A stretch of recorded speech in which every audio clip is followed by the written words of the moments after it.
Welcome to the Banker Lamp. Please enjoy the video. You start by opening your phone's camera or a built-in scanner app and granting camera permission so it can see the code. Position your phone 6-12 inches from the barcode.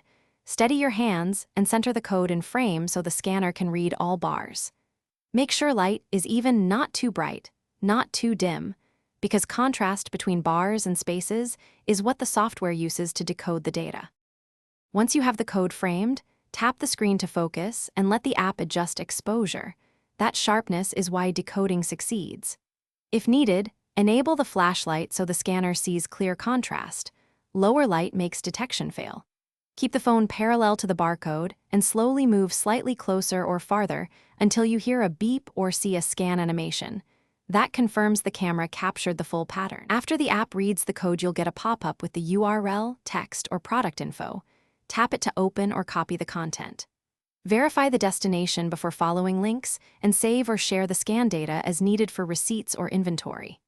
If scanning fails, clean the lens, close and reopen the app and try again. If that still fails, switch to a dedicated barcode scanner app or manually enter the numeric code shown near the barcode. Thanks for watching. If this was helpful, leave a like and consider subscribing. See you next time.